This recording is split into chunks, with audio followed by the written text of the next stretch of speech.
We have a mental health crisis, we have a substance use disorder crisis, and we just got to turn the page and try to work with the community and build that community up. They are humans, and we value that. So I run the harm reduction at Westminster. I'm the co-director, where we're doing outreach to the community by doing Narcan distribution. Narcan is the drug to reduce an overdose, reverse an overdose.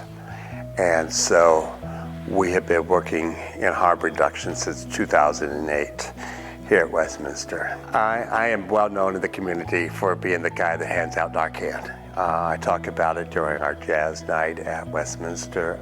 I talk about it at our blues night. I do community events, including, for example, I did a back to school event down at Greenleaf Rec Center this past August, where we distributed over 100 Narcan kits.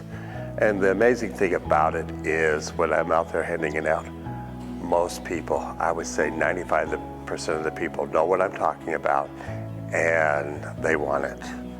We have an overdose crisis here in Washington, D.C. Last year we lost 526 people, and this has been a trajectory for the last 4 years.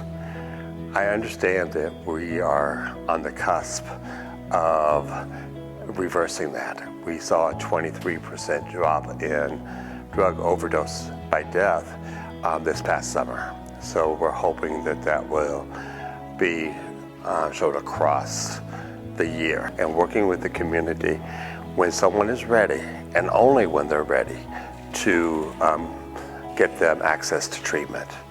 But we believe in harm reduction, so that's also if they're actively using, giving them the tools like fentanyl test strips, giving them a referral for needles, clean needles, giving them the education not to use alone.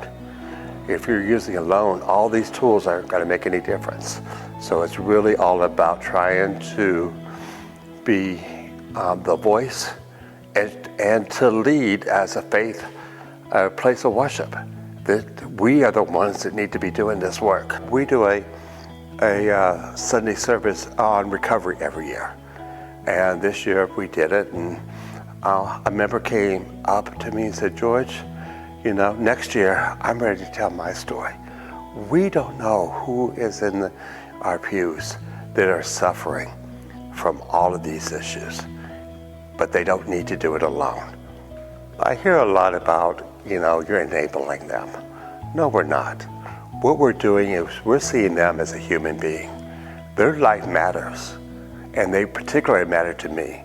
So that's why I do the work that I do, is so that other people can see that as well. You know, I think COVID really has brought out mental health issues and brought it to the forefront. And we're starting to talk about it more.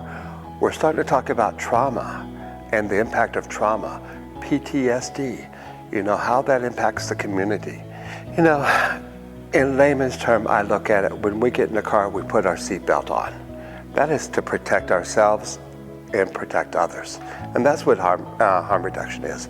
It's just trying to make sure that whatever activity, we're doing it as safe as possible. And we do that with substance use disorder. We do that with HIV. We have an active HIV program here where we distribute condoms here at the church and lubricant, education. There's still a lot of stigma in the community. They think, oh, I can get it from eating off a plate of someone or drinking from a glass. That's not true. The science. So, you know, I think it's really an active, the church or the places of worship had to be very proactive and pro-science. We have become so against science, and it is our role as faith community to say that science, and God made science, and it's good. And this all, bringing that knowledge back, brings it all back to the community, and it gives our community a stronger community. COVID changed community engagement, and so now we have to figure out what that means and how do we move that forward.